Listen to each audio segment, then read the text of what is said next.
नाज़रीन, कराची में तेज़ बरसात खां पोइ ॿोॾि वारी सूरत-हाल पैदा थी वई आहे। रोड रस्तनि ते गोॾे जेॾो पाणी भीजी वियो। टेलीफोन लाइन ते मौजूद आहे कमर मेमण।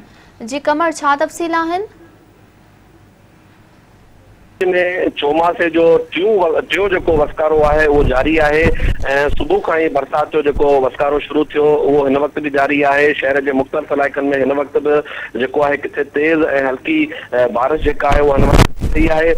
मौसमियात खाते मूजिबि गुलिस्तान जोहर वारे इलाइक़े में जेको यूनिवर्सिटी रोड आहे उते 79 मिलीमीटर ऐं सुरजाणी में 70 मिलीमीटर, जिनाह टर्मिनल ते 57 मिलीमीटर, सदर में 51 मिलीमीटर ऐं कीमारी में 50 मिलीमीटर जेका आहे हिन वक़्त बारिश रिकॉर्ड कई वई आहे। बरसात खां पोइ जेको आहे शहर जे रोडनि रस्तनि ऐं हेठां ई जेके इलाइक़ा आहिनि उन्हनि में जेको आहे पाणी जमा थी वियो आहे ऐं शहर जे मुख्य जेको रोड आहे शाहरा फैसल उन ते पाणी जमा थियण सां जेको आहे गाॾियुनि ऐं मोटर साइकिलुनि जो इंजणूं जेको आहे उनमें पाणी वञण सबबि बंदि थी वियूं, जंहिं करे जेको आहे उन इलाइक़े में उन रोड ऐं उनजे आसपास जेके लॻंदड़ रोड आहिनि उनमें जेको आहे ट्रैफिक जाम थी वई आहे।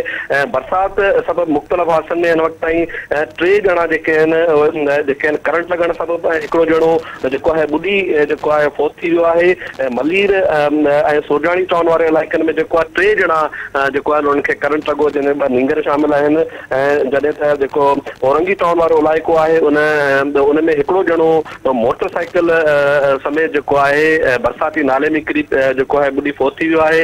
ॿिए पासे बरसाति थियण सां जेको आहे शहर जे केतिरनि ई इलाइक़नि में जेको आहे बिजली गाइब थी वई आहे, जेका हिन वक़्त ताईं बहाल न थी सघी आहे। नाज़रीन खे ॿुधाईंदो हलां त शहर में जेको आहे पुलिस ऐं रेंजर्स जेको आहे शहरियुनि जी मदद लाइ अॻिते आहे ऐं उहे रस्तनि ते फाथल शहरियुनि जी जेको आहे मदद करण में मसरूफ़ आहिनि। मकानी खाते जो जेको सूबाई वज़ीर आहे सईद नासिर हुसैन शाह हिदायतुनि ते शहर में रेन एमरजेंसी जेको आहे नाफ़िज़ कई वई आहे। Karachi water and sewerage board, KMC, BMC ऐं ॿियनि बल्दियाती इदारनि जा जेके मुलाज़िम आहिनि उहे मुख़्तलिफ़ इलाइक़नि में जमा थियल जेको पाणी आहे उनखे कढण में मसरूफ़ आहिनि। जॾहिं त सूबाई वज़ीर सईद नासिर हुसैन शाह जेको आहे इमदादी कमनि जी सूरत-हाल जो जाइज़ो वठण लाइ जेको आहे शहर जे मुख़्तलिफ़ इलाइक़नि जो दौरो कयो आहे। नाज़रीन खे वधीक ॿुधाईंदो हलां त मौसमियात खाते जेको आहे बारिशुनि जो इहो सिलसिलो जेको आहे सुभाणे ऐं शाम ताईं जेको आहे जारी रहण जी अक थी कई आहे। जी